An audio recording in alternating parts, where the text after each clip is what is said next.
याद रखना भूल न जाना इल्तिमासे आखिरी, याद रखना भूल न जाना इल्तिमासे आखिरी, तज़किरा अहबाब करदन शिवाए पैगम्बरी। সাহস করে বললাম না অন্যটুক যে এই ওলিদের আলোচনা করা, এই মাহবুবিনদের আলোচনা করা, এই বুজুর্গদের আলোচনা করা, এটা নবীদের খাসলাত, নবীদের বৈশিষ্ট্য। আমি যদি বলি আর একটু আগে বেড়া কোরআন শরীফ ভরা দেখি, আমার আল্লাহ বলেন ওয়াজকুর ফিল কিতাবি ইদ্রিস ইন্নাহু কানা সিদ্দিকান নাবিয়্যা, ওয়াজকুর ফিল কিতাবি ইসমাঈল ইন্নাহু কানা সাদিকাল ওয়াদি ওয়া কানা রাসূলান নাবিয়্যা, ওয়াজকুর আবদানা আইয়ুব। এরকম ভাবে যে ওয়াজকুর ফিল কিতাবি মারইয়াম, ঘটনা কি আল্লাহর নেক বান্দা বান্দি যারা আল্লাহ পাক রব্বুল আলামিন মজা নিয়া কোরআনে কারিমে তাদের আলোচনা করছে। এটা আল্লাহ পাকের আদত, নবীজি আলোচনা করতেন। তো এই জন্য আমি এক বুজুর্গের কথা মনে পড়ে গেল, তাই বলতেছি। তো উনি আমাদের সামনে বয়ান করতে গিয়ে বললেন কি সব কাহো সুবহানাল্লাহ। তা আমরা বলছি সুবহানাল্লাহ, ফের কাহো সুবহানাল্লাহ, আবার বলছি। এরপরে বললেন জোর সে কাহো। আমার মনে আছে, তখন মনে মনে ভাবতেছিলাম বুড়া জোরে কইতে কি জন্য বলে, বুড়া জোরে বলতে কি জন্য বলে। তখন উনি বুড়া, আমি একেবারে তরুণ, নুরানি চেহারা, হা করে চেয়ে রয়েছি। যার নাম নিলাম না, উনি রওজা পাকের জিয়ারতে গেছেন। ওই যে পিছনে দুই মুরব্বী এদিক ওদিক তাকাইতেছেন, তাকাইন এদিকে তাকাই, চোখের দিকে তাকাই। যে রওজা পাকের জিয়ারত করছেন, সালাম কালাম দিয়া এরপরে গিয়ে ঘুমাইছে। ঘুমের মধ্যে নবীজিকে স্বপ্নে দেখছে। তো স্বপ্নের মধ্যে, আর নবীজিকে যদি স্বপ্নে কেউ দেখে, এই স্বপ্নে দেখা আর বাস্তবে দেখার মধ্যে কোনো ব্যাসকম নেই। স্বপ্ন আর বাস্তবের মধ্যে কোনো ব্যাসকম নেই। সহিহ হাদিস, নবীজি বলেন মান রাআনি ফিল মানাম ফাকাদ রাআনি। এই স্বপ্নে আমাকে দেখলো, সে আমাকেই দেখলো। কতটা বাস্তব, কতটা বাস্তব যে হযরত শাহ রফিউদ্দিন রহমাতুল্লাহ আলাইহি স্বপ্নে দেখেন নবীজি দারুল উলুম দেওবন্দ মাদ্রাসার নকশা আঁকতেছেন, লাঠি দিয়ে দাগাই এই নকশা আঁকতেছে। সকালবেলা ফজরের নামাজ পড়া মুরব্বীদেরকে নিয়ে গিয়ে দেখেন যে ওই লাঠির দাগ পড়ে রয়েছে। আমরা যদি লাঠির দাগা দেখি, স্বপ্নে দেখি রাজরানী, পরে দেখি কোলবালিশ। এগুলো আমাদের স্বপ্ন। আর নবীজিকে কেন্দ্র করে যে স্বপ্ন যদি কেউ দেখে, ওই স্বপ্ন আর বাস্তবের মধ্যে কোনো ব্যাসকম নেই। তো ওই স্বপ্নে দেখেন নবীজির সঙ্গে দেখা। তো উনি বললেন ইয়া রাসূলুল্লাহ, আমি তো আসছি আর যাব না, মদিনা শরীফ থাকবো। নবীজি বললেন না, তুমি যাও, দেশে চলে যাও, ওখানে গিয়ে আমার মিশন নিয়ে কাম করো।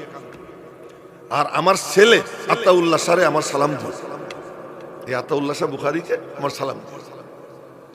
এবং বইল ও যে খতমে নবুয়তের কাজ করতেছে, এইটা যেন মজবুত থাকে। আমি ওর উপরে খুব খুশি আছি। এই লোক হলেন আব্দুল্লাহ দরখাস্তি রহমতুল্লাহ আলাইহি। এই যে মুরব্বী, এই পান টান এখন খায়েন না, এগুলো বাদ দেন, বাদ দিয়ে আমার দিকে তাকান। এখন এগুলো বন্ধ করে, এইসব করেন না না। আর এই কাম যারা করে তারা সামনে বসে, এগুলো আর এক সমস্যা। আমি এগুলো দেখলে কথা কইতে পারি। হ্যাঁ, যাই হোক, আল্লাহ মাফ করুক। তো কি বলি, তো শুনেন, তো বলতেছিলাম জোরে কেন বলাইছিলেন, জোরে কেন বলাইছিলেন, এটা আমার মনের মধ্যে প্রশ্ন রাখছিল। আপনাদের মনের মধ্যেও প্রশ্ন জাগা উচিত। মৌলভী সাহেব আইসে পড়তো আমাদের এখানে, আমাদেরকে জোরে সুবহানাল্লাহ বলতে কেন বলি? এমনি এমনি বলি না, আমারে দিয়েও বলাইছিলেন এক বুজুর্গ, তাই আমি আপনাদেরকে দিয়ে জোরে বলাইলাম। আর মাঝে মাঝে জোরে বলাও দরকার। হযরত ওমর তাহাজ্জুদ পড়তেছেন, আরে বাপরে বাপ, মনে হয় যেন আসমান জমিন ফেটে যায়। হযরত আবু বকর তাহাজ্জুদ পড়তেছেন, নবীজি গিয়ে শুনছে, রাতের বেলায় বের হয়েছেন দেখার জন্য যে দেখি কে কেমন পড়ে। তো প্রথম গেছেন বড় ছাত্রের কাছে, আবু বকর সিদ্দিক রাদিয়াল্লাহু তাআলা আনহু, 1 নম্বর ছাত্র নবীজি, 2 নম্বর ছাত্র হযরত ওমর ফারুক রাদিয়াল্লাহু তাআলা। দুজনই বন্ধু, দুজনই শ্বশুর, দুনিয়ারও সাথী, কবরেরও সাথী, জান্নাতেরও সাথী। এই দুই বন্ধু তো কে কেমন তাহাজ্জুদ পড়ে দেখার জন্য গেছেন। ও তো আবু বকরের একেবারে বাড়ির কাছে গেছেন, বেড়ার কাছে। এখন দেখেন আস্তে আস্তে আওয়াজ আসছে। তো চলে আসছেন হযরত ওমরের, ওই যে উনি তাহাজ্জুদ পড়েন, ওনার ঘর ওই, নবীজি দূর থেকে শুনতেছেন, বাপরে বাপ ভয়ানক আওয়াজ।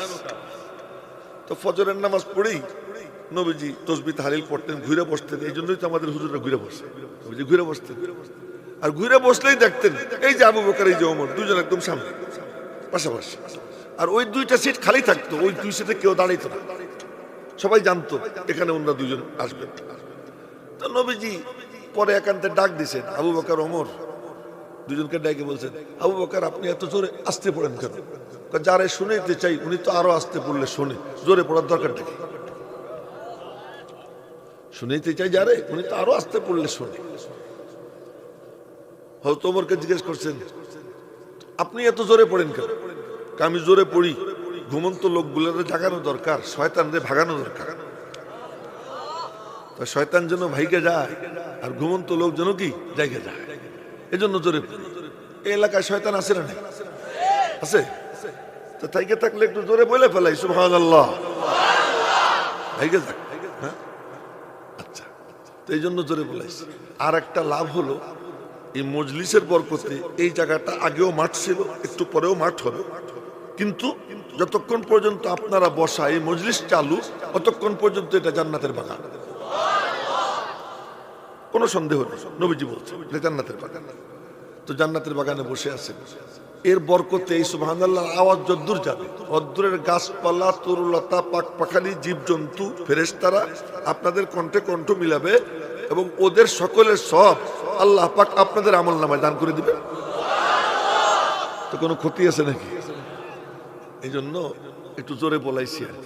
যাই হোক, তো বলতেছিলাম যে আমার এই বিষয়বস্তু ঠিক করে দিছে। বিষয়বস্তু তো আমি এই বিষয়বস্তু নিয়ে কথা কইতে পারি না, তার কারণ হলো এখানে বসার পরে আল্লাহ যা মাথায় ঢেলে দিবে তাই বলবো। এখন এক হাদিস মনে পড়ছে, হাদিসটা শুনে। হাদিস হলো কি, নবীজির কাছে এক বুড়া আসছেন, আবু দাউদ শরীফের হাদিস। আবু দাউদ শরীফ এমন কিতাব, ওই কিতাব যদি কোনো ঘরে থাকে তো মুহাদ্দিসরা বলেন ফাকা আন্নামা ফিহি নাবিয়্যুন ইয়াতাকাল্লাম, তবে যেন ওই ঘরে নবীজি উপস্থিত থেকে কথা বলতেছেন। এবং ওই কিতাবের মধ্যে যে হাদিস, সেই হাদিস শুনাইতেছি আপনাদেরকে, যে এক বুড়া নবীজির কাছে এসে বলে, ইয়া রাসূলুল্লাহ, ইন্না মুআযান ইউদানদিনু ওয়া আনতা তুদানদিন। কোনদিন এই শব্দ শুনছেন? শোনেন নাই? ইন্না মুআযান ইউদানদিনু ওয়া আনতা তুদানদিন, মুআযও দন্দন করে, আপনিও দন্দন করেন। তার আঞ্চলিক ভাষায় বলেছে, আঞ্চলিক ভাষায় দন্দন করা মানে আওয়াজ করা। তো মুআয ইবনে জাবাল, সেও কি কি আওয়াজ করে, আপনিও কি কি আওয়াজ করেন। ওয়ালা আফহামু শাইয়া, আমি কিচ্ছু বুঝি না, বুড়া কয়। লক্ষ্য করে নবীজি বললেন, আনা ওয়া মুআযুন নুদানদিনু হাওলাল জান্নাহ, তার ভাষায় বলছে, আমি এবং মুআয উভয়ই জান্নাতের আশপাশে চিৎকার দেই, তোমরা যেন জান্নাতের পথে দৌড় দাও। আমার আগে যারা কথা বলছে তারা অনেক সুন্দর, সুললিত কণ্ঠ, বলিষ্ঠ কণ্ঠ, উপস্থাপনা সুন্দর, ভাষা সুন্দর। আমার হয়তো ভাষাও সুন্দর না, উপস্থাপনাও সুন্দর না, কায়দা করে বলতেও পারি না, সাদামাটা ভাবে বলবো, কিন্তু কথা একটাই, কি যে কেমনে আমরা সবাই মিলে জান্নাতে যেতে পারি, এই একটাই কি মিশন। সুতরাং নতুন কোনো কথা নেই, কিন্তু যেটা বলবো আসল কথা সেটা হলো, হুজুর অনেক বুজুর্গদের সোহবত পাওয়া, কিন্তু ওরা সামর্থ্য নাই যে আপনাদেরকে কিছু দিবে। আমারও সামর্থ্য নাই যে আমি আপনাদেরকে কিছু দিব। যার যারটা শেষে নেই, কেউ কাউকে দিয়ে দিবার পারে না। নবীজি, বুখারী শরীফের হাদিস মনে পড়ে গেল, আর এক হাদিস শুনে, কিতাবুল ইলমের হাদিস। নবীজি তাহাজ্জুদের সময় উঠছে, ওইটা ঘরের মাঝখানে দাঁড়াইছে, আসমানের দিকে তাকাইছে, আসমানের দিকে তাকাইয়া চিৎকার দিয়ে উঠছেন সুবহানাল্লাহ, বলেন না সুবহানাল্লাহ। সুবহানাল্লাহ বলে বলতেছেন, মাযা উনজিলা মিনাল খাযাইন, মাযা উনজিলা মিনার রাহমাহ। বুখারী শরীফ কিতাবুল ইলমের হাদিস, একেবারে শুরুর দিকে, যে সুবহানাল্লাহ বলে বলতেছেন, কি সব খাজানা আসমান ও জমিনের মাঝে ঝুলতেছে। নবীজি দেখতেছেন, ওই দেখার মতো চোখ আল্লাহ নবীজিকে দিয়েছিলেন, দেখছে। মাযা উনজিলা মিনার রাহমাহ, কি পরিমাণ রহমতের বারিধারা বর্ষণ হইতেছে আমি দেখতেছি। এরপরে বললেন কি, আমার বিবিরা বিভিন্ন রুমে ঘুমানো, নবীজি তাহাজ্জুদের জন্য কাউকে ডাকতেন না, যে আয়েশা ওঠো তাহাজ্জুদ পড়ো, যার যারটা সে উঠে যেত। নবীজি বললেন তোমরা এ কথা ভাইবো না যে আমি তোমাদের স্বামী, আমি সাইয়্যিদুল মুরসালিন, আমি আল্লাহর মাহবুব, নিব আর তোমাদেরকে দিব, তা না। যার যারটা তার তার কামাই করতে হবে। আইকিদু সাওয়াহিবাল হুজুরাত, এই বিভিন্ন হুজরায় ঘুমন্ত রমণীদেরকে তোমরা জাগাইয়া দাও। এমনি একটা আওয়াজ দিলেন, ফারুব্বা কাসিয়াতিন আরিয়াতুন ফিল আখিরাহ, অনেক সুন্দর সুন্দর পোশাকধারিণী আখিরাতে উলঙ্গ হবে, তাদের কোনো পোশাক থাকবে না। নবীজি বলতেছেন আমি দেওয়ার সামর্থ্য রাখি না, সেখানে আমি কেমনে দিব? কেমনে হুজুর দিবেন? তো দেনেওয়ালা কে? জোরে বলেন কে দেনেওয়ালা? আর লেনেওয়ালা কারা? আপনার। এই যে দেখেন বাত্তির রং কিন্তু সাদা, কেন? গ্লাস সাদা। এই গ্লাসটাই যদি আবার কি হয়, কালা হয়, রং কালা হয়। এই গ্লাসটাই যদি হলুদ হয়, রঙও হলুদ হবে। আমার সামনে যে কোরআন না, এই কোরআনে কারীম, এটাও ঠিক এমন। এটা কেমন? যে যেমন মন নিয়ে শুনবে তার মনে ওই রকম আসর করবে। এই জন্য মনটাকে প্রস্তুত করে হেদায়েত পাওয়ার নিয়ত নিয়ে শুনতে হয়। সবচেয়ে বড় দৌলত আল্লাহ পাক যেন দিলের মধ্যে হেদায়েতের নূর দান করে। যার দিলে হেদায়েতের নূর এসে যায়, ওই নূরে তারে পথ দেখায়।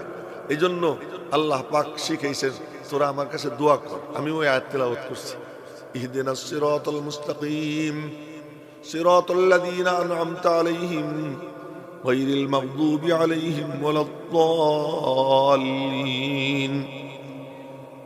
এর আগে আল্লাহ পাক রব্বুল আলামিন বলছেন কায়দা করে চাইতে হয়, এমনি চাইলে দেই না, কায়দা করে চাই। কি কায়দা? যে কেউ যখন কোনো বড় লোকের কাছে কিছু চায়, আপনি একজন শিল্পপতি, আপনি একজন দানবীর, আপনি অমুকখানে এই দিছেন, তমুকখানে এই দিছেন, আপনি ইচ্ছা করলে আমাদেরকে ওই দিবার পারেন, এরকম কায়দা করে। আল্লাহ বলতেছেন আমারও কাছে একটু কায়দা করে চান। কেমনে? প্রথমে একটু আমার প্রশংসা কর। কি প্রশংসা করবো? বলো আলহামদুলিল্লাহি রাব্বিল আলামিন, সমস্ত প্রশংসা ওই আল্লাহর যিনি সারা জাহানের রব। রব কাকে বলে? আমি তো বলবো বললে না, প্রশ্ন করছি আপনাদের কাছে, আমি জানতে চাইছি রব কাকে বলে? যেই সত্তার মধ্যে তিন গুণ। কয় গুণ? এক নম্বর, যিনি অস্তিত্বহীনকে অস্তিত্ব দান করেন, जो नीस्ती से हस्ती में लाए। আমি ছিলাম, বলেন আমি আপনি ছিলাম, আমাদেরকে অস্তিত্ব দিয়েছেন কে? হাল আতা আলাল ইনসানি হিনুম মিনাদ দাহর লাম ইয়াকুন শাইআম মাযকুরা। একটা সময় ছিল কিচ্ছু ছিলাম না, আমাদেরকে অস্তিত্ব দিয়েছেন কে? দেখেন আমি বেশি ব্যাখ্যা করব না, শুধু একটু আয়াতের দিকে টাচ দিব, ইঙ্গিত দিব। এইসব কথা বিস্তারিত বলতে গেলে অনেক লম্বা সময় লাগবে। শুধু এতটুকু, ছিলাম না, আমাদেরকে যিনি অস্তিত্ব দিয়েছেন তিনি কে? তাও কি কায়দায়, সুবহানাল্লাহ, কি কায়দায়! যে বাপ মা ফুর্তি করছে, আর ফুর্তিতে একটু পানি বের হয়েছে, কত পানির ওই কোষগুলো দৌড়দৌড়ি করে কোষে কোষে মিলে গেছে। মিলে যাওয়ার পরে যদি বাপের কোষ জয়ী হয়ে যায়, পোলা বাপের মতো হয়, মাইয়া বাপের মতো হয়। আর যদি মার কোষ বিজয়ী হয়ে যায়, তো বাচ্চা কি হয়? মার মতো হয়, ছেলে মেয়ে মার মতো হয়। ওই বাপ মার ফুর্তি, সে ফুর্তির একটু পানি। আল্লাহ এই ভালো করে দেখতে পারিস না? আলাম ইয়াকুন নুতফা মিন মানি ইউমনা সুম্মা কানা আলাকা ফাখালাকা ফাসাওয়া। একটু লক্ষ্য করিস না পানির উপরে কি চমৎকার নকশা আমি আল্লাহকে দিয়েছি, দেখ তাকাই, এক ফোঁটা পানির উপর। তো এক নম্বর, তাও কয় ধাপে? 7 ধাপে বানাইছে। কয় ধাপে? ওয়ালাকাদ খালাকনাল ইনসান মিন সুলালাতিন মিন তিন। এক নম্বর, খালি আয়াত পড়ে শোনাবো, ব্যাখ্যা করবো না। সুম্মা জাআলনাহু নুতফা ফি করারিম মাকিন সুম্মা খালাকনান নুতফাতা আলাকাহ ফাখালাকনাল আলাকাতা মুদগাহ ফাখালাকনাল মুদগাতা ইযামা ফাকাসাওনাল ইযামা লাহমা সুম্মা আনশানাহু খালকান আখার ফাতাবারাকাল্লাহু আহসানুল খালিকিন। জোরে কয়ে ফেলেন আল্লাহু আকবার, সমস্যা নাই। দেখেন আয়াতে কারিমা তেলাওয়াত করছে, অক্ষরে অক্ষরে সব মিলছে। আর দিল দিয়ে শুনলে আল্লাহ পাক আয়াতের নূর দিলে ঢুকাই দিলে। দিল দিয়ে যে শুনবে আয়াতের নূর দিলের মধ্যে যাবে। তার কারণ আসলে কেমনে বলি, আমি মাপ চাইতেছি আল্লাহর কাছে। এই চেয়ারে বসাটা খুব ভয়ের, কারণ হলো কোরআনে কারীমের এক একটা আয়াত হলো এক একটা বুলেটের থেকেও পাওয়ারফুল। একটা বুলেট, একটা গুলি, মেশিন গানের গুলি, স্ট্যান্ড গানের গুলি, এর যে পাওয়ার, আল্লাহর কসম তার থেকে বেশি পাওয়ার কোরআনে কারীমের এক এক আয়াতে। কিন্তু মুশকিল হলো গুলি যদি আমি ধইরা এরকম হাত দিয়ে চাইলে মারি, ওই বুড়া মিয়ার কপালে লাগে, যে পান এখনো চলতেছে সবার, বুঝলেন? ওনার কপালে যদি লাগে তা ব্যথা পাবে, কিন্তু গুলি ভিতরে ঢুকবে না। এটা কি গুলির দোষ? গুলি ব্যবহার করা পদ্ধতি আমি জানি না, যেখান দিয়ে মারতে হয় ওইটাই যদি আমি পিস্তলে ঢুকে মারতাম তো কপালে ঢুইকা খুপড়ি দিয়ে পিছন দিয়ে বের হতো। আমরা যে কোরআন শরীফ পড়ি, আমরা যে ওয়াজ করি, আমাদের ওয়াজ হলো হুঙ্কার, চিৎকার। মাঝে মাঝে আমি বলি আর কি, হুঙ্কার আছে পাওয়ার নাই, সুর আছে নূর নাই। আমি কি বেঠিক কইছি? আবার ঠিক করতে হবে কেন? এমনি তো ঠিক কইছি, যাই না শুনেই তো বলছি না। এই আর একটা বেদাত চালু হয়েছে বয়ানের মধ্যে, ওয়াদের মধ্যে। হুজুর কিছু কইলে কয় ঠিক, আল্লাহ জানে সত্যি কইলো না মিশা কইলো বুঝে না, কিন্তু কি কয় ঠিক কয়। আর হুজুর জিজ্ঞেস করে ঠিক কি বেঠিক, যদি বেঠিক কয় গাই পেয়াদব, মুশকিল। এখন শ্রোতারা বাধ্য হয়ে কি কয় ঠিক। আর একজন চাদরের মধ্যে কি মোবাইল দেখে না, মোবাইল না, এমন এক যন্ত্র, এ কাউকে ছাড়ে না, কাউকে ছাড়ে না, সবাই বন্দি করে ফেলাইছে। মজবুর মুকাইয়াদ হো মুহাব্বত মে কিসি কে, মজবুর মুকাইয়াদ হো মুহাব্বত মে কিসি কে, कैदी हो मगर पाऊ में जंजीर नहीं है।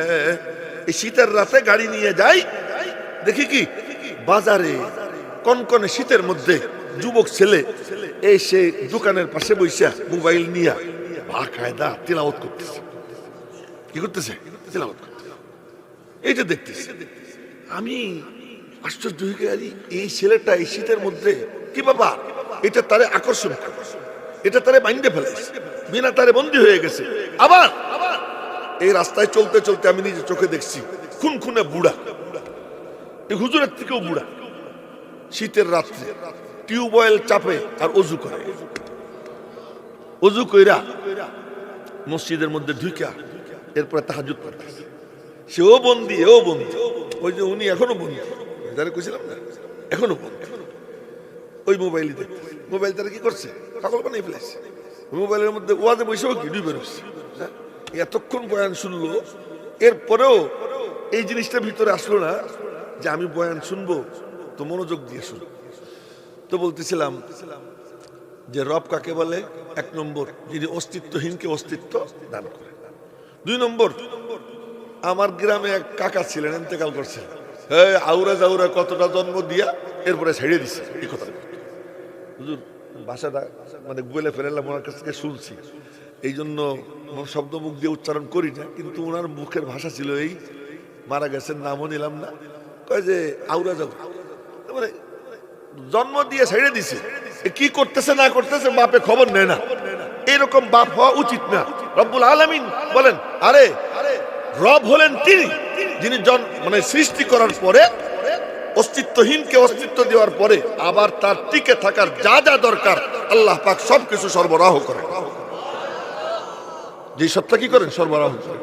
এই জন্য দেখেন একটা বাচ্চা মায়ের পেটে যখন 5 মাসে বডি তৈরি হয়, 5 মাস বডি তৈরি হওয়ার পরে এরপরে যখন আল্লাহ পাকের ফয়সালা হয়, 5 মাস পরে ফেরেশতা পাঠাইয়া তার ভিতরে রূহ দেন। রূহ দেওয়ার সঙ্গে সঙ্গে রাত্রে মা ঘুমাইছিল আরাম, সকালবেলা উঠছে, এখন দেখে যে পেটের মধ্যে দৌড়াদৌড়ি চলতেছে, গুতাগুতি চলতেছে, রূহ এসে গেছে। রূহ আসে, এখন তো তার খাবার দরকার, কোত্থেকে খাবার আসবে?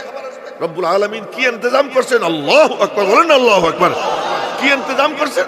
ইন্তজামটা হলো এই যে আল্লাহ তাআলা মার মাসিক বন্ধ করে, মাসিক বন্ধ কইরা 3 অন্ধকার, ফি যুলুমাতিন সালাস, কোরআনে কারীমে আল্লাহ তাআলা বলেন 3 অন্ধকার, বাচ্চাদানির অন্ধকার, বাচ্চাদানির উপরে একটা পর্দা, ওই পর্দার অন্ধকার, তার উপরে পেটের চামড়া, পিঠের চামড়া, এর অন্ধকার। এই 3 অন্ধকারের মধ্যে বাহিরের বাতাস, আলো আল্লাহ পাক ভিতরে পৌঁছায়, যেন এখানে থেকে আস্তে আস্তে এই আলো বাতাসে আইসে যেন মইরা না যায়, এইটা যেন সহ্য করার ক্ষমতা তার হয়। এই বাতাস ওর মধ্যে ঢুকান। বলে কেমনে ঢুকান ওর মধ্যে? তোমার তা দিয়ে দরকার নাকি? দেখো দুনিয়াতে চতুর্দিকে গ্লাসে ঢাকা, উপরে গ্লাস, ডাইনে গ্লাস, বামে গ্লাস, কাচে ঘেরা। শিশার কোন রুমের মধ্যে যদি কেউ মোবাইল নিয়ে বসে তার মধ্যেও নেট চলে যায়, তো বিজ্ঞানীরা যদি এটা আবিষ্কার করতে পারে, আমার আল্লাহর কুদরত কি না করতে পারে? আবার ওই যে ঠিক সুবহানাল্লাহ বলে সব হইতো, ঠিক করলে কিছু হবে। 100 বার ঠিক করলে এক নেকি হবে, আসেনি কোনো হাদিসে? কিন্তু সুবহানাল্লাহ বললে কমপক্ষে 10 নেকি হবে না? এই সুবহানাল্লাহ না কয়ে ঠিক ঠিক করে সময় নষ্ট করে খামাখা। এই ঠিক ঠিক এটা দরকার নেই, আমি এটা বলাই না। তো বলতেছিলাম আল্লাহ পাক কি করেন? ওখানে খাবার মার মাসিক ঋতু বন্ধ করে দেন। ওই রক্ত যাবে কোথায়? ওই বাচ্চাদানির উপরে যে পর্দা, ওই পর্দার মধ্যে ঢুকে ওখানে জমে। ওখানে জমার পরে ওখান থেকে একটা রাস্তা কইরা নাভির সঙ্গে কানেকশন করে দেয়, জিহ্বার সাথে না, মুখের সাথে না। কেন?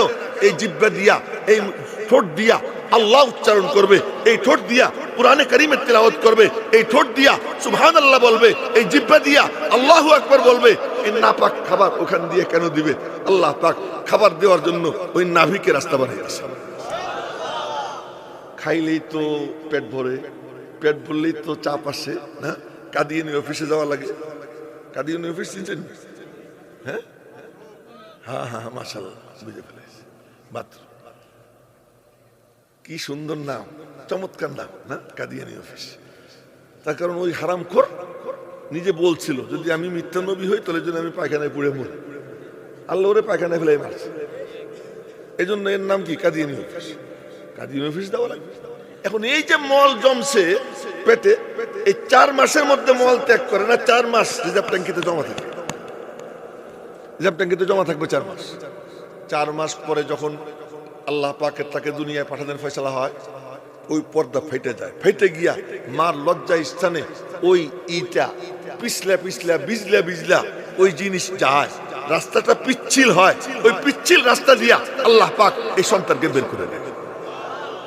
কোন কোন সন্তান রাক্ষসের মতো বেশি খায়, ওই বেশি খাওয়ার কারণে মোটা হয়, ওজন বেশি হয়।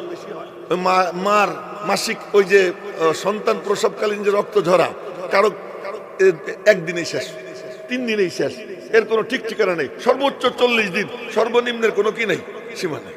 যেটা রাক্ষস বেশি খায় ওই মার কম হয়, আর যেটা কম খায় ওই মার কি হয়, বেশি হয়। এরপরে যখন পৃথিবীতে আগমন করে, আগমন করার পরে 2 দিন পর্যন্ত মার স্তনে কোনো দুধ আসে না, কিন্তু দুধের ইন্তজাম আছে, কিন্তু দুধ উত্তেজিত হয় না। ওই 2 দিন পর্যন্ত দাদি নানি মধু টধু চাটায়, এইটা ওইটা চাটায়, আর কালা কালা কি যেন বের হয়। বিশ্বাস না হয় যে এখানে 2 দিন পর্যন্ত কালা কালা বের হয়। এই ট্যাঙ্কি পরিষ্কার করতেছে আল্লাহ। ট্যাঙ্কি পরিষ্কার করে এবার মায়ের স্তনে এত চমৎকার, যতটুকু সয় তার ঠোঁটে জিহ্বায় ঠিক ওই পরিমাণ গরম। আর ছেলেদের জন্য ফ্যাট বেশি, মেয়েদের জন্য ফ্যাট কম, এমন দুধের আল্লাহ তাআলা ইন্তজাম করে দিয়েছেন মায়ের স্তনে। এরে বলে রব। এরে কি বলে? যিনি অস্তিত্ব দেওয়ার পরে তার টিকে থাকার কি করে। 3 নম্বর, তার অজান্তে আল্লাহ তাকে চূড়ান্ত পর্যায়ে পৌঁছে, সে বুঝতেও পারে না। কোন বাপ কি বোঝে যে আমার পুরোটা আজকে এতটুকু, 3 দিন পরে এতটুকু বাড়ছে, টেরি পায় না। এই এর মধ্যে দিয়ে কি আল্লাহ তরবিয়ত করেন। 3 জিনিস যিনি করেন তিনি হলেন কি? রব। আলহামদুলিল্লাহি রাব্বিল আলামিন। পরিচয় দিতে গেলে মেলা সময় লাগবে, আর না, শুধু এতটুকুই বললাম যে 1 নম্বর প্রশংসা কি? সমস্ত প্রশংসা ওই আল্লাহ যিনি সারা জাহানের রব। আর রহমানির রহিম, যিনি পরম করুণাময়, অসীম দয়ালু। মালিক ইয়াউমিদ্দিন, যিনি বিনিময়ের দিবসের মালিক। এতক্ষণ পর্যন্ত বলছে যিনি যিনি যিনি, তিনি তিনি তিনি। এমনে মূর্খ হইলে কয় সে সে সে। সম্মান দিয়ে বললে কি বলে? তিনি তিনি তিনি, উনি উনি উনি। এটা হলো অনুপস্থিত, গায়েব। 3 প্রশংসা যখন করে ফেলায় রব্বুল আলামিনের পক্ষ থেকে বলা হয়, এখন আর আমি দূরে নাই, এখন আমি তোর সামনে, তোর মাঝে আর আমার মাঝে কোনো পর্দা নাই, এবার তুই আমাকে তুমি তুমি বল। এটাই তখন সে কি বলে? ইয়াকা না'বুদু ওয়া ইয়াকা নাস্তাঈন। আল্লাহ পাক বলেন, এটা আমার মধ্যে, আমার বান্দার মধ্যে আদা আদি। ওয়ালি আবদি মা সাআলা, বান্দা যা চাবে এখন তাই পাবে। কি চাবো তা তো জানি না, আল্লাহ শিখিয়ে দিচ্ছেন। আরে দুনিয়ার শুয়োরেও আমি খাওয়াই, কুত্তেরেও খাওয়াই, ট্রাম্পরে খাওয়াই, মোদিরে খাওয়াই, ওদের কি আলিশান ব্যবস্থাপনা যে কাতারের বাদশা আমির সে ট্রাম্পের মতো শুয়োর রে পেলেন হাদিয়া কি দেয়, পেলেন হাদিয়া দেয়, মোদিরে স্বর্ণের মালা দেয়, এরপরে লাল গালিকে সম্বর্ধনা দেয়। এই শুয়ার রে কসাই রে আমি দিতেছি কত রাজকীয় সম্বর্ধনা দুনিয়া, ওই দুনিয়া চাইয়ে তুই সময় নষ্ট করবি কেন? আলায় ওয়া ইন্না নাফসান লান তামুতা হাত্তা তাস্তাকমিলা রিজকাহা। নবীজি বলেন যে কোন ব্যক্তি তার রিজিক কমপ্লিট করার আগে মরবে না। সুতরাং তোর কপালে যা আছে তুই পাবি, সাধারণ একটু হরকত করবি, আল্লাহ দিয়ে দিবে। কিন্তু আসল যেটা চাওয়ার সেটা কি? ওইটা চাও কি? আল্লাহ শিখিয়ে দিয়েছেন, চাও ইহদিনাস সিরাতাল মুস্তাকিম, আল্লাহ সিরাতে মুস্তাকিম দেখাইয়া দাও, সরল সঠিক পূর্ণ পন্থা মধ্যে দাও গো বলি। পথ যদি আমি বলে দেই এই এমনে এমনে আয়, আসতে পারবি না। আজকে আমি যখন আসলাম তা আসার সময় এখান থেকে উনি বলতেছেন, অফিসার সাহেব কি নাম তো আমি ই করে নেই, মারুফ ভাই, উনি বলতেছেন যে এমনি এমনি আমার খাদেম রে কইতেছে এমনি এমনি এমনি এমনি। সে কয়দের আপনি লাইভ লোকেশন দেন, আমিও লাইভ লোকেশন দেই, তাদের মধ্যে এমনি এমনি কইলে আইতে কষ্ট হয়, অনেক সময় পারেই না। আর একটা হলো কি যে ওই যে হাঁটতেছে পিছে পিছে যাও, এই যে আমি যাইতেছি আমার পিছে পিছে আসো, এই যদি হয় রাস্তা সহজ হয়। আল্লাহ পাক বলেন আমি যদি বলে দেই এমনি এমনি এমনি এমনি তোরা আয়, পারবি না। এই জন্য আর একটু চা কি সিরাতাল্লাযীনা আনআমতা আলাইহিম, চালাও সে পথে যে পথে তোমার প্রিয়জন গেছে চলে। প্রিয়জন কারা? নবী, সিদ্দিক, শহীদ, সালেহ। এখন আপনারা বলেন নবী আসেননি পৃথিবীতে বর্তমানে? হ্যাঁ, আচ্ছা, সিদ্দিক আছে কিন্তু চিনি না। সিদ্দিকের দরওয়াজা কিয়ামত পর্যন্ত খোলা, কিন্তু সিদ্দিক আমি কি চিনি না। সালেহ আর শহীদ উনি কি মরার আগে হয় না মরার পরে হয়? মরার পরে হয়। আছে একমাত্র দল কি সালেহ, নেককার, মানে নেককারদের পিছে পিছে চলে। আহলুল্লাহ আল্লাহওয়ালা যারা তাদের পিছে পিছে চলে। নেককার চিনার পথ কি? যাকে দেখবা সুন্নতের মুত্তাবে, নবীজির সুন্নতের অনুসারী, বাস সে বুঝো, সুন্নতের বাইরে যায় না। এমন যারে পাবা সে আল্লাহর ওলি, তার পিছে পিছে চলো। তার পিছে পিছে চলো, আল্লাহ পাক তোমাকে হেদায়েতের রাস্তায় চালাইয়া জান্নাত পর্যন্ত পৌঁছে দিবে। এবং বইলেও দিছেন যা তোরা দুনিয়ায় ফাইম্মা ইয়াতিয়ান্নাকুম মিন্নি হুদা ফামান তাবিআ হুদায়া ফালা খাউফুন আলাইহিম ওয়া লা হুম ইয়াহজানুন। তোরা যা দুনিয়াতে যা সবাই মিলা, আমি আল্লাহর পক্ষ থেকে যখন হেদায়েতের পথ আসবে ওই পথের পথিক হবি, ওই পথের পথিক যে হবে ওই পথটা তাকে টাইনা টাইনা জান্নাত পর্যন্ত পৌঁছে দেবে। আর সেই পথ পাওয়ার রাস্তা কি? মিয়া সাহেবদের পিছে পিছে চলা। রাজি আছি তো ইনশাআল্লাহ? যে সমস্ত মিয়া সাহেব আছে আপনাদের আহলুল্লাহ আল্লাহওয়ালা, আহলুল্লাহ চিনবেন কেমনে? নবীজি বলে দিয়েছেন আল্লাযীনা ইযা যুকিরাল্লাহ, যাদেরকে দেখলে আল্লাহর কথা মনে পড়ে যায়, যার দরবারে গেলে গুনাহ থেকে তওবা করার জজবা মনের মধ্যে পয়দা হয়, যার দরবারে গেলে অজান্তে অবচেতন মনে অন্তরের মধ্যে আল্লাহর ইয়াদ এসে যায়। মেরে মুহতারাম ভাই, আমার জীবনের এক ছোট্ট ঘটনা মনে পড়ে গেল। মালিবাগ মাদ্রাসায় তখন দাওরা হাদিস পড়ে, বুখারী শরীফের মানে বুখারী শরীফের যে জামাত, ওই জামাতে পড়ে। ওই বছর ফেদায়ে মিল্লাত আসাদ মাদানির হাতে বায়াত হল। ওই বছর ওনার হাতে বায়াত হলাম। উনি 6 তাসবিহ দিলেন, 100 বার সুবহানাল্লাহ, 100 বার আলহামদুলিল্লাহ, 100 বার লা ইলাহা ইল্লাল্লাহ, 100 বার আল্লাহু আকবার, 100 বার ইস্তিগফার, 100 বার দুরূদ শরীফ। এই 100 তাসবিহ আমল করতাম। তো ওই রমজান মাসের 25 তারিখে মালিবাগ মাদ্রাসার মসজিদে তারাবি পড়াইছি। তারাবি পড়াইয়া এরপরে 27 তারিখে রওনা দিয়ে দেওবন্দে গেছি। এই যে সবর টকর করছি ওই তাসবিহ তাহলিল শেষ, আর পড়ি না।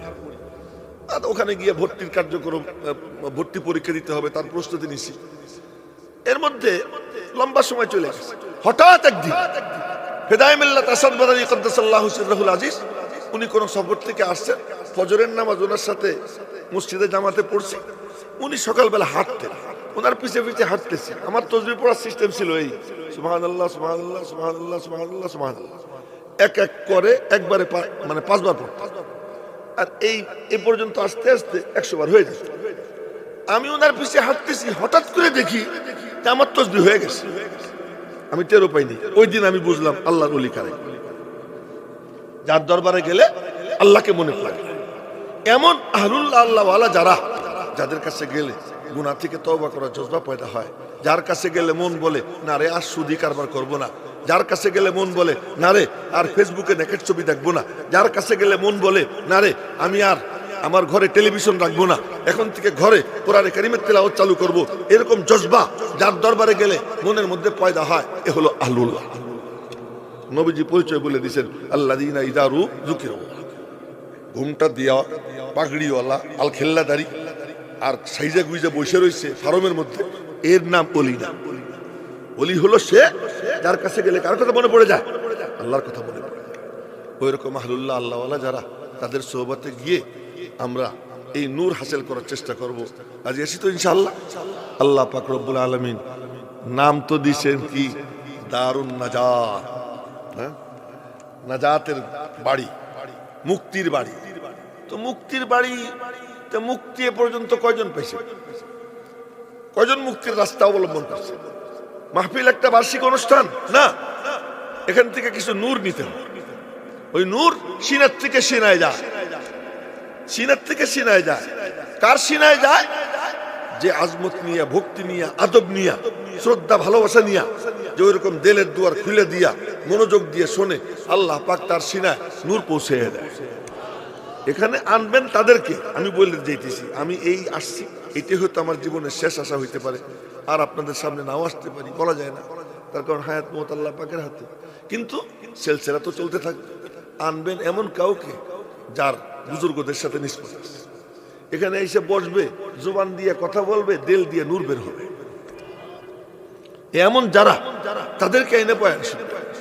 আমি আমার বয়ান দেখানোর জন্য যে আমি কতটুকু ভালো বয়ান করতে পারি, আমি আমার ওয়াজের বিজ্ঞাপন দিয়া এখান থেকে আরো 2-3টা দাওয়াতের ইন্তজাম কিভাবে হয় এই চিন্তা কইরা দিলাম সুললিত কণ্ঠের টান, সুমধুর কণ্ঠস্বর। আর যখন এই কথা বলে না ওই ঘোষকরা, সুমধুর কণ্ঠস্বর, এরপরে সারা বাংলায় আলোড়ন সৃষ্টিকারী, এখানেও আমার নাম কইতে গিয়ে কি যেন বলছে, কি যেন বলছে। এই সমস্ত দাঁড়াই বানাই কথার কোনো দরকার নেই, এগুলো কোনো দরকার নেই। আর এই সমস্ত পামটাম দিয়ে কি লাভ? যদি ভিতরে কিছু থাকে, ইত্র আনাস খোদ ববুয়াত না আত্মার ববুয়াত, আতর ওইটারে বলে যে নিজের ঘিরান নিজে ছড়ায় না।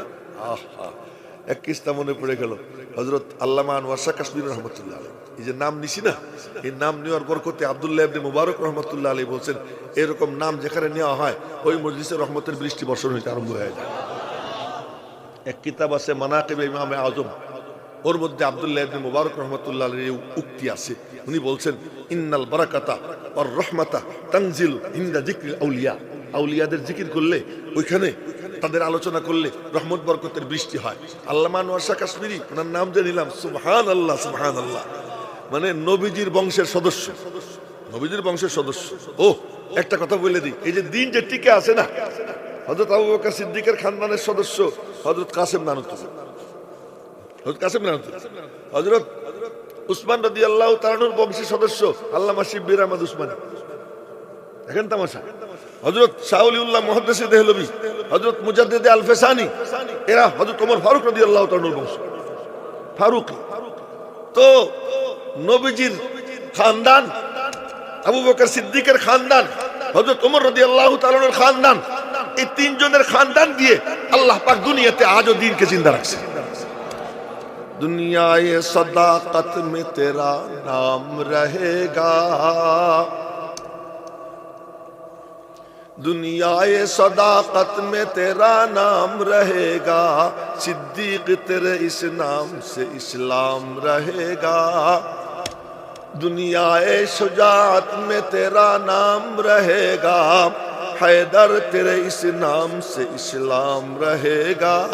তো বলতেছিলাম আল্লামা আনোয়ার শাহ কাশ্মীরি, উনি সৈয়দ, তো সৈয়দ আনোয়ার শাহ কাশ্মীরি রহমতুল্লাহ আলাইহি, উনি অসুস্থ, মলদার দিয়ে রক্ত পড়ে, যারে আপনারা পাইলস বলেন, পাইলস, এই পাইলসের রোগ, মলদার দিয়ে রক্ত পড়ে, নিচে একটা পাত্র রাখা হয়, ওই পাত্রে রক্ত পড়ে, কিছুক্ষণ পর পর পাত্র পাল্টানো হয়। এমন সময় কোন এক মামলায় আদালতে গেছে, কাদিয়ানীদের সাথে মামলা, ওই মামলায় ওনার কাছে গেছে সবাই মিলে, হুজুর দোয়া করেন, আমরা তো আদালতে কাদিয়ানীদের বিরুদ্ধে মামলায় লড়তে চাইতেছি। বলে প্রস্তুতি নিছো? নিচ্ছি। তো প্রশ্ন করলেন, এই প্রশ্ন করলে কি উত্তর দিবা, এটা করলে কি উত্তর দিবা, এরকম কইতে কইতে বেশ কয়েকটা প্রশ্ন করার পরে বললেন যে মাশাআল্লাহ সুন্দর প্রস্তুতি নিছো। আচ্ছা, এই কথা বলে বলতেছেন না কাদিয়ানীরা বড় মক্কার, না জানি কোন গ্যাঞ্জাম লাগাই দেয়, আর আমি জিন্দা থাকতে শুনবো যে কাদিয়ানীদের বিরুদ্ধে তোমরা হাইরে গেছো, এ আমার বরদাস্ত হবে না, আমি যাব। এই কথা বলে উঠছেন তো মলদার দিয়ে রক্ত পড়া বন্ধ হয়ে গেছে। সবাই ওনাকে গোসল টোসল দিয়ে আদালতে নিয়ে গেছে। আদালতে নিয়ে যাওয়ার পরে উনি পিছনে বসে রয়েছে, ওই পিছনে, আর এখানে এজলাস বসা, সামনে এরা বাহাস করতেছে। তা কাদিয়ানীর এক মৌলবী কয় কি, ইমাম গাজ্জালি বলছেন যে খতমে নবুয়তের হাদিস জয়ীফ। এলো কাদিয়ানী মৌলবী বলছে। সব মৌলবীরা হাক্কা পাক্কা খেয়ে গেছে, বলে কি ইমাম গাজ্জালি আমার কথা বলছে। ও পিছন থেকে বুড়া কইতেছে কি উসনে ঝুট কাহা, ও মিথ্যা বলছে। তো বিচারপতি বলতেছে যে তো কিতাব দেখে বলতেছে, কিতাব আপনার হাতে নেন। ওই পিছন থেকে বুড়া বলতেছে কিতাব হাতে নেন, কিতাব হাতে নিচ্ছে। কত নম্বর পৃষ্ঠা খোলেন, খুলছে। কত নম্বর লাইনে হাত দেন, লাইনে বিচারপতি হাত রাখছে। ওই পিছন থেকে বুড়া বলতেছে আমি পড়ি আপনি শোনেন। ওখান থেকে পড়ছে।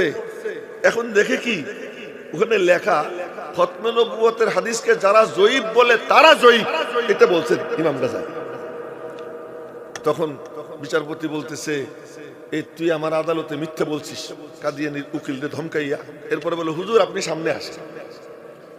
এখন পিছন থেকে সামনে আনছে, বলে আপনি বলেন, আমি যতক্ষণ বলবো ততক্ষণ কেউ কোনো কথা বলবে না। তোকে ঠিক আছে হুজুর, কেউ কথা বলবে না। বিচারপতি বলতেছে ইংরেজ সাদা কুত্তা, ও বলতেছে কেউ কোনো কথা বলবে না, আপনি বলেন। উনি যখন বলা শুরু করছেন তো এখন কাদিয়ানী এক মৌলবী বলে কি দলিল দিয়ে কথা কর, এ বেটা চুপ কর। উনি বললেন এইটা আমার ভূমিকা, ভূমিকা যার যার নিজস্ব। যখন আমি দলিল দেওয়া শুরু করব কিতাব রাখার জায়গা পাবি না। এরপরে উনি শুরু করছেন তাকরির 5 ঘন্টা। কিতাবের পরে কিতাব আসতেছে, কিতাবের নাম বলতেছেন, পৃষ্ঠার নম্বর বলতেছেন, আর পড়ে যেতেছেন। আর বিচারপতি কিতাব নিয়ে দেখে দেখে আর রাখে, দেখে আর রাখে। পরে কিতাব দেখা ছাড়া কলম নিয়ে এমনি ওনার চেহারার দিকে চেয়ে রয়েছে, এমনি চেহারার দিকে তাকাই রয়েছে। লম্বা সময় পরে ওনার বক্তব্য যখন শেষ হয়েছে, বিচারপতি বলে দুনিয়াতে অনেক লাইব্রেরি দেখছি, অনেক কুতুবখানা দেখছি, কিন্তু এরকম জীবন্ত লাইব্রেরি আর দেখিনি। যতদিন পর্যন্ত আনোয়ার শাহর মতো আলেম জিন্দা আছে ততদিন পর্যন্ত খতমে নবুয়তের কেউ কোনো কিছু নষ্ট করতে পারবে না। ইংরেজ বিচারপতি মেরে মহতরম ভাই, তাই বলে কি পাম টাম দিয়ে কি লাভ, ভিতরে যদি মাল থাকে ওইটা এমনি কি বের হয়, এমনি বের হয়। তো এই যে বসাইয়ে কতক্ষণ হুজুরের পাম দেয়, পীররেও পাম দেয়, হক্কানি পীররেও পিসাবো আগে মুরিদ পাঠায় একজন, যাও আগে গিয়ে আমারে ফুল।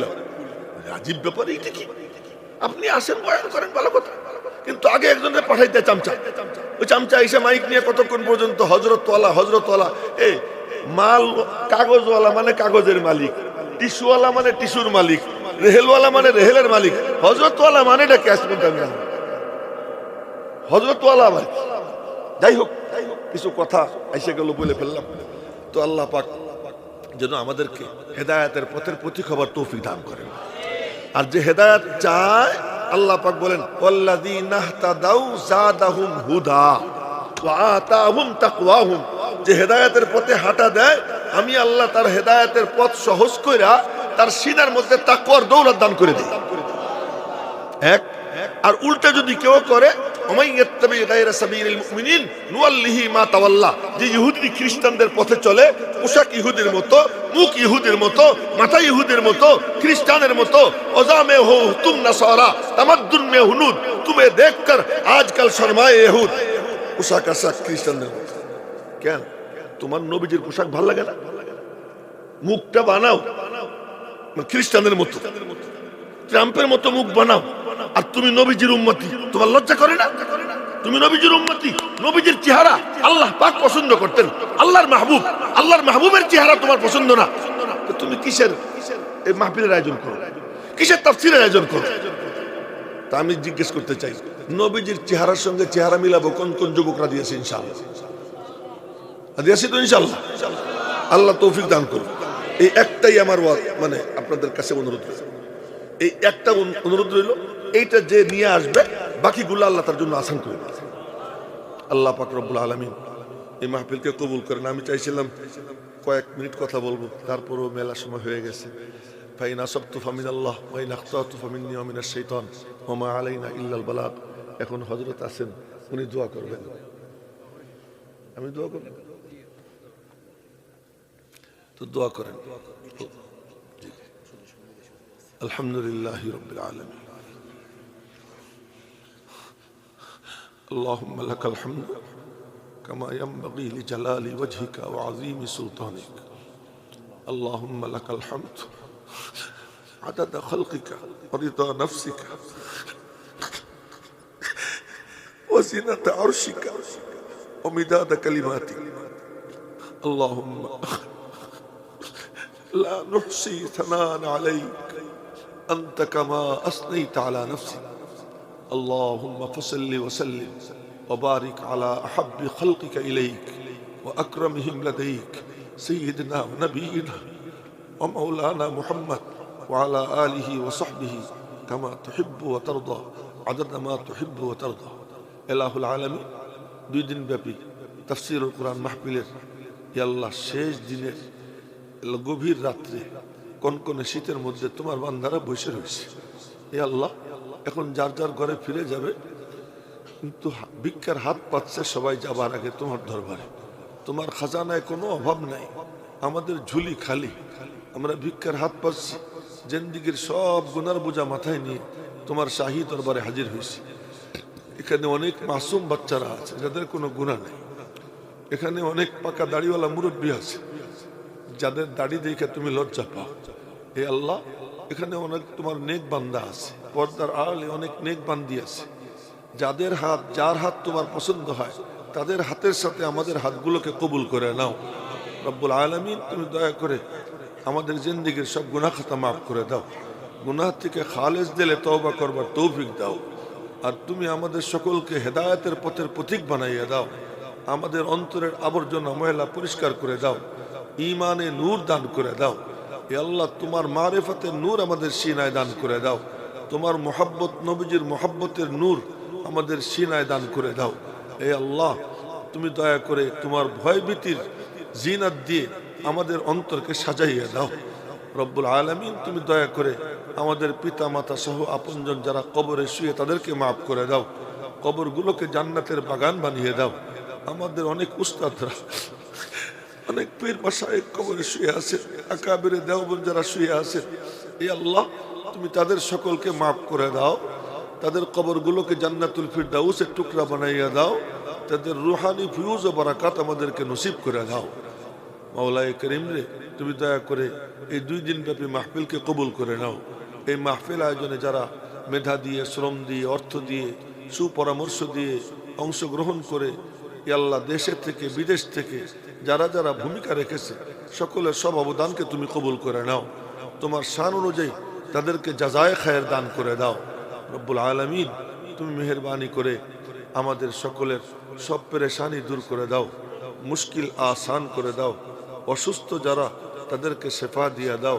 মাওলানা নজরুল ইসলাম কাসিমি সাহেব সহ আরও যে সমস্ত ওলামা একরাম আল্লাহ অসুস্থ আছেন তারা সহ আমাদের মধ্যে যারা অসুস্থ, আরও যারা অসুস্থ আছে দেশে বিদেশে, সবাইকে তুমি পরিপূর্ণ সুস্থতা নসিব করে দাও। রব্বুল আলামিন, যারা ঋণগ্রস্ত তাদের ঋণ পরিশোধের ব্যবস্থা করে দাও। অভাবীদের অভাব দূর করে দাও। সকলের জন্য হালাল রুজির বন্দোবস্ত করে দাও। হারাম থেকে বেঁচে থাকবার তৌফিক দাও।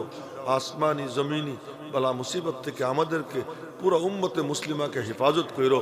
এ আল্লাহ, মজলুম মুসলমানদের উপর তুমি মদদ নুসরত নাজিল করো। রব্বুল আলামিন, তুমি দয়া করে ইহুদি খ্রিস্টানদের এ আল্লাহ হিংসার চোখ থেকে, ওদের আক্রোশ থেকে তুমি মুসলিম মামালিকের হেফাজত করো। হারামাইন শরীফাইনের হেফাজত করো।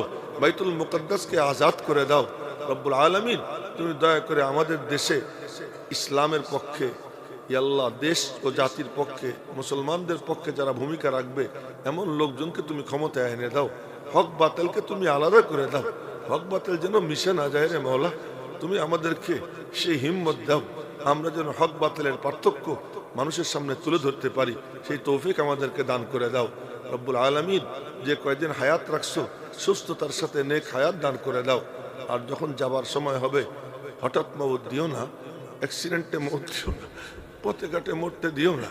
ভাই তোমার রাস্তায় শহীদি মৌত নসিব করো। শহীদি মৌত যদি কপালে না থাকে, মৌতের আগে সাবধান সতর্ক করে দিও, গুনার ময়লা থেকে পবিত্র বানাইয়া দিও। তোমার নাম জপতে জপতে পাক হালাতে নেক হালাতে হে আল্লাহ তোমার সাথে সাক্ষাৎ করবার তৌফিক দিও। রব্বুল আলামিন নবীজির দরবারে আমাদের পক্ষ থেকে দুরুদ ও সালামের হাদিয়া পৌঁছে দাও, তার তুফাইলে আমাদের দোয়া কবুল করে নাও। ওসল্লাল্লাহু ওয়াসাল্লামা আলান নবিয়িল করিম। সুবহান রাব্বিকা রব্বিল ইজ্জাতি আম্মা ইয়াসিফুন ওয়া সালামুন আলাল মুরসালিন ওয়ালহামদুলিল্লাহি।